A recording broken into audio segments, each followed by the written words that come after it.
Sunlight filtered through the large windows of the elegant restaurant, creating a play of shadows and reflections on the marble floor. I watched my father, Roberto, as he moved with grace and dexterity between tables, serving customers with a smile that never seemed to leave his face.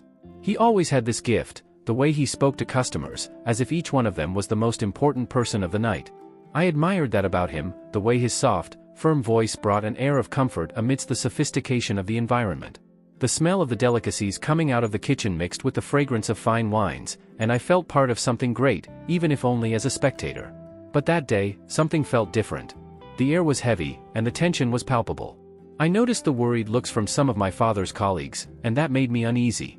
What could be happening? As I anxiously waited for the shift to end, a cloud of anxiety hung over me. It was then that the news arrived. I saw the restaurant manager approach Roberto with a serious face, and my heart skipped a beat. "Roberto, we need to talk," he said, gesturing for my father to follow him to a more private corner. My stomach turned. What could be so serious? When Roberto came out, his face was pale. He approached me, and I saw the weight of the news in his eyes. "Lucas," he began, his voice shaking, "I've been fired. Staff cuts." Those words echoed in my mind like thunder. Fired? Our family's life would change drastically. I could feel the worry growing inside me, a shadow that was approaching and that I didn't know how to push away. "But, what are we going to do now, Dad?" I asked, trying to keep my voice steady. He sighed, looking out the window as if he could find answers in the city pulsing outside. "We're going to have to adapt," he replied, but I knew he was as lost as I was. The idea of losing what we had, the security that restaurant provided, was terrifying. I wanted to do something, help in some way, but I didn't know how. That afternoon, as I walked through the city, my heart still heavy with the news, I felt drawn to a dark corner of the sidewalk. There was Samuel, a homeless man I had seen a few times. He always looked so lonely, with his sad gaze lost in space.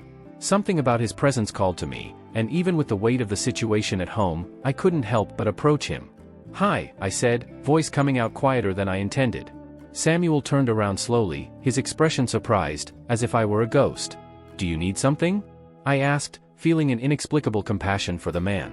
He looked at me, and for a moment, the world around us disappeared. "Just some peace," he murmurs, his gaze distant. "But a little food wouldn't hurt either."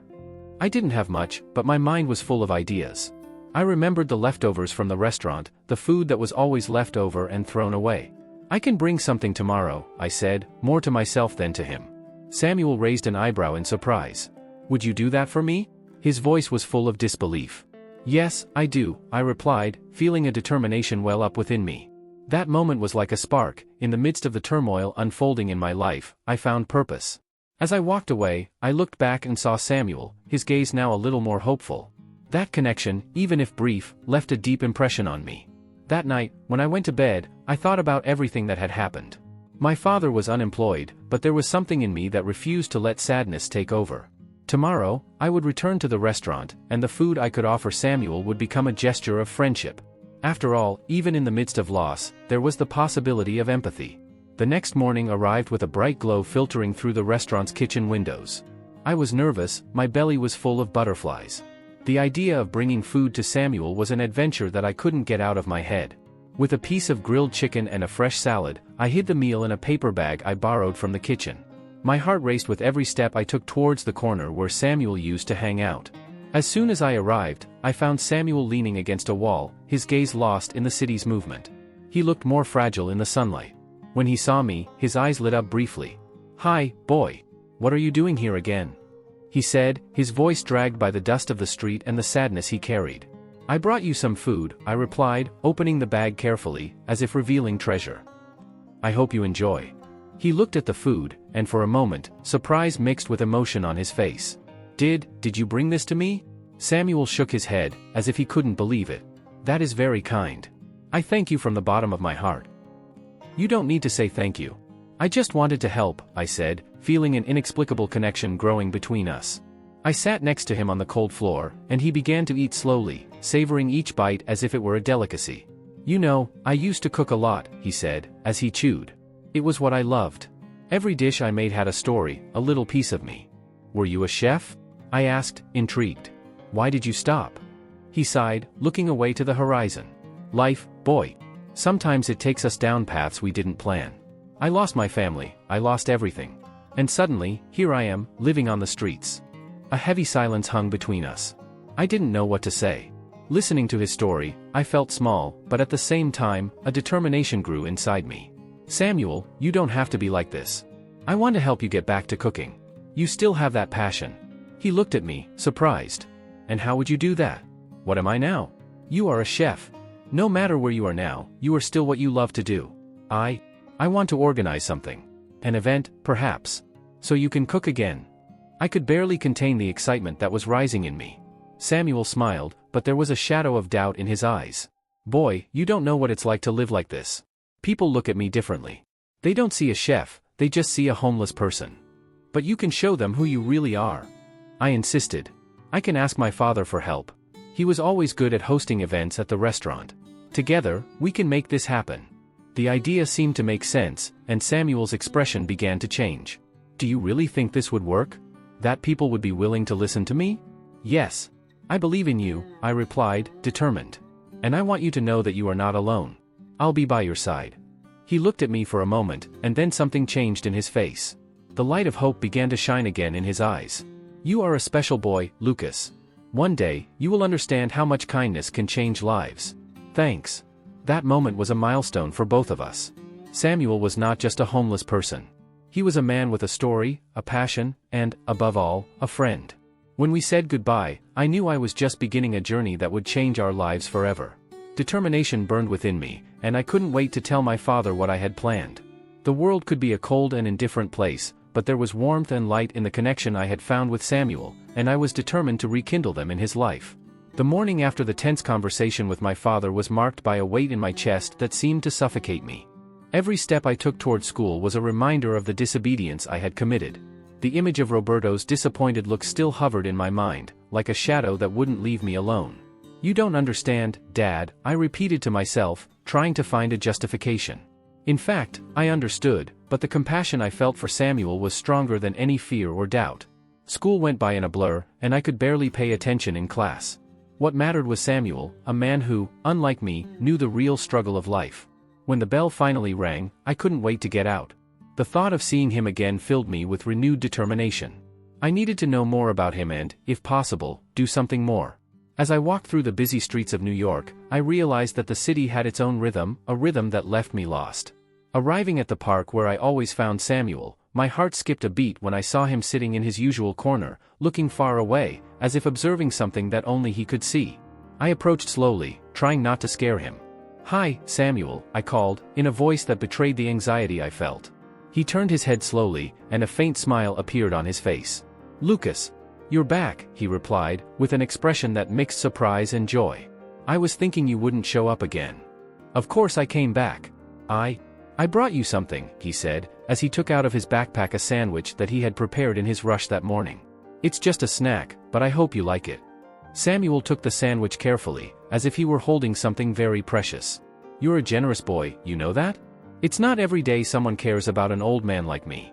I was silent for a moment, watching him bite into his snack. His gaze lit up in a way I hadn't expected. "You know, Lucas, I used to cook." He was a chef at a very good restaurant, actually. "But life, well, it has its twists and turns," he said, as he chewed, a nostalgic gleam in his eyes. "Chef? Wow. What happened?" I asked, intrigued. I couldn't imagine how a renowned chef had ended up in that situation. He sighed, looking at the floor. "Ah, boy. Sometimes the things you love can become the things you miss the most."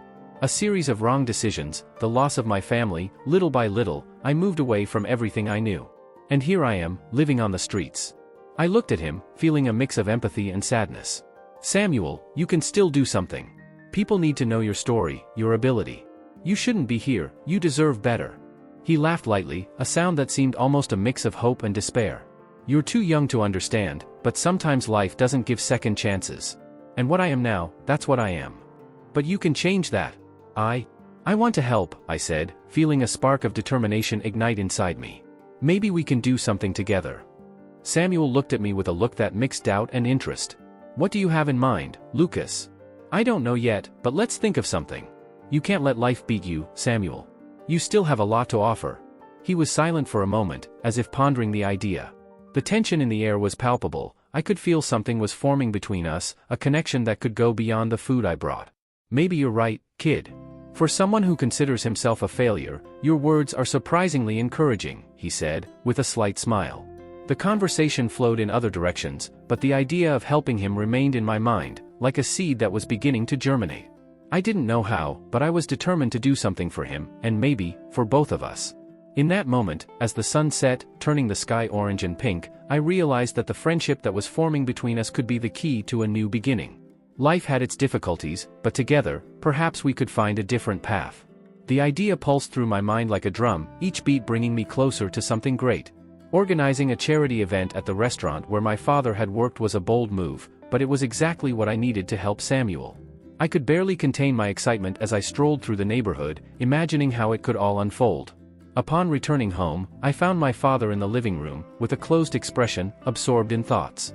"Dad," I began, hesitantly, "I have an idea." He looked at me, raising an eyebrow. "What such a brilliant idea did you have, Lucas? Another way to get in trouble?" I felt butterflies in my stomach, but I took a deep breath. "I want to organize a charity event at the restaurant. To help Samuel." "You are crazy?" Roberto exclaimed, frustration evident in his tone. "How do you think this will help? You know people won't want a homeless person cooking for them." "Samuel is not just a homeless person, Dad. He was a renowned chef. He just needs one chance. If you let him, he can show everyone how talented he is." The passion in my voice was genuine, and I could tell I was bubbling with hope. Roberto sighed, his features softening a little. "And you think this will solve everything? What if things go wrong? We are in a delicate situation, Lucas." "I know, but what if it works? Think about how many people we could help. And what would that mean for Samuel?" I looked at him, searching for a spark of understanding. "I don't want him to be just a face on the street. He deserves better." After a long silence, my father reluctantly began to consider the idea. "Okay, let's assume you're right. What do you need from me?" Joy exploded inside me. "We need help planning everything. Can you help me get donations, maybe some food vendors? And we can use the restaurant kitchen." He hesitated, but then nodded. "Okay, let's do this. But you are the one who will deal with Samuel. I want to make sure he's ready for it." In the following days, I dove headfirst into the preparations. With each call and message, my heart beat faster. The restaurant would be the perfect setting to showcase Samuel's talent, and I couldn't let this opportunity slip away. When I finally found Samuel to tell him about the event, his look was a mixture of surprise and hope. "Lucas, do you really think people would come and watch me cook?" He looked skeptical, but there was a gleam in his eyes that he couldn't hide. "Yes, Samuel. You have a gift. People need to see this. And I will make them see." The words came out with a fervor that even I didn't know I possessed. Samuel smiled, a sad but genuine smile. "I don't know, kid. It's been so long since I've been in a real kitchen. And if I cannot? What if I'm not good enough anymore? You are very good. I saw you prepare those incredible foods. You still have it inside you. Trust in me. Let's rehearse, let's do this together." Over the next few days, Samuel and I spent hours in the small makeshift kitchen I managed to find. He started to remember the recipes, the flavors, and I saw the flame of passion resurface in him. "This is just like riding a bike, isn't it?" he once said, laughing as he prepared a sauce. "You never forget." "Exactly. And you're going to do it again, for a bunch of people who need to see how amazing you are." I was determined to see Samuel shine again. Just days before the event, the anxiety and excitement were palpable. I spent sleepless nights, planning every detail, from the decorated tables to the music we would play. Roberto started to get involved, helping to organize donations and even inviting old colleagues from the restaurant. Something inside him was changing, and I could see that he also believed in Samuel's potential. "You're doing a good job, Lucas," he said one night as we organized some things in the kitchen. "I'm proud of you." "Thanks, Dad. It means a lot to me." I smiled, feeling a warmth in my chest. It was like we were finally coming together for a greater cause. As the day of the event approached, the atmosphere was filled with anticipation. I could barely sleep, dreaming of the magical night that was approaching. It was all or nothing. Samuel deserved this chance, and I was determined to do whatever it took to help him find his place in the world. The night of the charity event had arrived, and the restaurant, normally lit by a soft light, was now filled with well-dressed, happy people. The buzz of conversations and the clinking of cutlery created a symphony that made me nervous. I was standing near the kitchen entrance, watching as Samuel, in his immaculate white apron, prepared to take his post. The smell of spices and fresh ingredients filled the air, and I felt a mixture of anxiety and hope pulsing in my chest. "Are you ready for this, Samuel?" I asked, approaching him. He looked at me, and in his eyes I could see a sparkle that I hadn't noticed before, as if the light of his passion for cooking was resurfacing. Ready? I don't know, Lucas. It's been so long since I've been in a kitchen like this, he replied, his voice shaky but with a slight smile. But for you, I'll try. It will be incredible. Everyone will love it. I encouraged, squeezing his shoulder. The enthusiasm I felt was contagious, and Samuel seemed to start believing in himself again. As the night progressed, dishes began to come out of the kitchen. I moved between the tables, serving the guests and watching their expressions of surprise and delight with each bite. The dishes that Samuel created were true works of art, with flavor combinations that left everyone enchanted. The nostalgia in some of the customers' eyes was palpable, and I knew that, for many of them, those dishes represented memories of a simpler, happier time. "Lucas, this dish is simply divine," exclaimed one customer, a gray-haired woman who seemed to recognize Samuel's signature. I was overjoyed with the praise, knowing that the food was doing what it always did, bringing people together. But the atmosphere was about to change. While I was organizing a new round of drinks, I saw the businessman who had fired my father enter the restaurant. My heart raced. What was he doing here? My father's face, who was in the kitchen, closed when he saw him. An instant tension took over the environment. I looked at Samuel, who had also noticed the man's presence, and saw the look of concern on his face. "Lucas, I don't know if this is a good idea," Samuel murmured, hesitantly. "If he's here, I might not be able to concentrate." "You are no longer alone. We are with you," I replied, trying to convey confidence. "Just think about making the food you love. That's what matters now." My eyes fixed on my father, who was approaching the businessman. The atmosphere between them was dense. I could hear fragments of the conversation. "You shouldn't be here," my father said, his voice low but firm. "What do you want?" The businessman, a burly man in an expensive suit, replied with a nervous smile, "I just came to see what's going on. I heard rumors that someone special was in the kitchen tonight." It was as if a storm was about to break out. I looked at Samuel, who was now rigid, the expression of someone who was about to face a ghost from the past. My heart sank.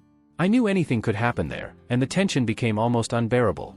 "Samuel, you can do this," I whispered, but he seemed distant, lost in thought.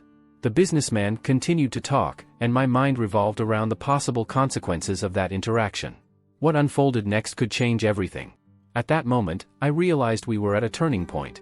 The night was a mix of emotions, and what had started as a simple charity event was turning into something much bigger. The futures of Samuel, my father, and even myself were about to intertwine in ways I could never have imagined. And as the aroma of the food danced in the air, I knew fate was at stake. The atmosphere in the restaurant was charged with expectation. The soft music in the background tried to calm everyone's nerves, but I felt my heart racing with each passing minute. I looked toward the kitchen, where Samuel moved with a grace I hadn't seen before. He was focused, and the way his hands worked with the ingredients showed the passion he had for cooking. It was as if he was dancing a dance I had never witnessed before, and I couldn't look away. When it was finally time for the speech, the room was silent. Samuel took to the improvised stage, and his presence lit up the atmosphere. He looked out at the audience, and I could see the mix of nervousness and excitement on his face. "Good evening, everyone," he began, his voice a little shaky. "I'm here not just as a chef, but as a man who has lost a lot and found a new chance in an unexpected place." My father was next to me, and I could feel his arm tense around mine. He knew Samuel had something important to share. "Many years ago, I was an award-winning chef," Samuel continued, and a murmur ran through the audience. "But life took me down dark paths. I lost my family, my home, and ultimately my identity. However, today, I am here to reclaim not only my life, but also my passion for cooking." I felt tears in my eyes while listening to Samuel. He spoke with a sincerity that captivated everyone there. I thank Lucas, who brought me back to life with his friendship and compassion. He not only offered me food, but reminded me of what it is to be human. He paused, and I saw my father turn to me, his gaze full of pride and admiration. The businessman who had fired my father was in the audience. He looked shocked, but also intrigued. Samuel looked straight at him, and I knew there was something more between them. "I'm not just here to cook tonight. I'm here to claim my life back," Samuel said, his voice rising. "And, if I'm allowed, I'd love to work again in the kitchen that saw me shine." The businessman raised his hand, and a heavy silence fell. "Samuel, I'm sorry. I should have done more to help you. The truth is, your talent should never have been forgotten. If you are willing, I would like to offer you a new opportunity. A new beginning." The words reverberated through the room, and a murmur of approval spread among the patrons. My heart jumped with joy. Samuel had a chance to recover, and my father, who was by my side, seemed to recover too. "And what about you, Roberto?" said the businessman, turning to my father. "If you're still interested, your job is secured. I'd like to see you back in the kitchen." My father looked at me, and I could see the mix of surprise and relief on his face. "Are you serious?" he asked, voice cracking.